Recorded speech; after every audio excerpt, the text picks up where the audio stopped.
अस्सलाम वालेकुम दोस्तों, मैं ज़मीर तालिब तुहाडी खिदमत दे विच हाज़िर हाँ। मैंने ना सुबह सुबह किसी बंदे ने एक क्लिप घल्लिया है कि उहदे ते लिखिया है कि मलकू ने जिहड़ा ना वो मुस्लिम लीग नून लीग वास्ते PMLN वास्ते एक गीत गाया है। तो मैं गीत सुनने तो पहला थोड़ा जिहा मैं तजस्सुस होया कि ये मलकू दो घरी गा हुंदा, कुड़ी आह्लें नाल भी मुड़े आह्लें नाल भी। सुनिए सी भला इस नून लीग वालें वास्ते की गाया है।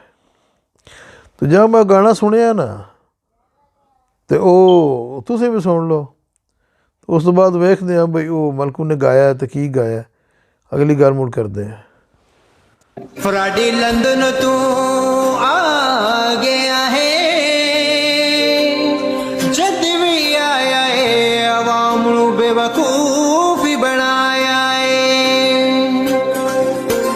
खंजा फरेबी खान तू डरदा, खंजा फरेबी खान तू डरदा, बूट शूट पड़ के कुर्सी मंगदा।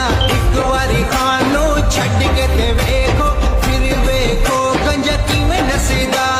गंजा फरेबी खान तू डरदा, बूट शूट फड़ के कुर्सी मंगदा। एक बार खान नू छड़ के ते वेखो, फिर वेखो गंजा किवें नसदा।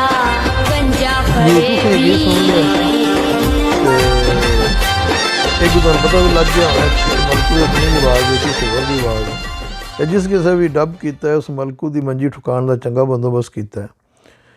और अगरचे मैं मियाँ नवाज शरीफ नूं बिल्कुल करप्ट मनदा वा और हुण तड़ी सैवन फील्ड के हवाले नाल भी कोई मनी ट्रेल नहीं दिती, और जिन्ने उस रिकॉर्ड साड़े ने और जिन्ना उस मनी लॉन्ड्रिंग दे विच भी प्रूवड उहदे केसिस होए ने, उहदे खिलाफ सज़ावां भी होईयां ने।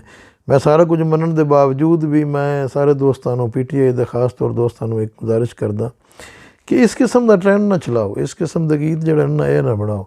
अगर तुसीं इस किस्म के गीत बनाओगे ना तो तुहाडा खान बेगुनाह होंदियां भी और ना करप्ट होंदियां भी लोग फिर इंज दे ही गाने बनाण दे, इंज दे फिर ट्रेंड चलेदा।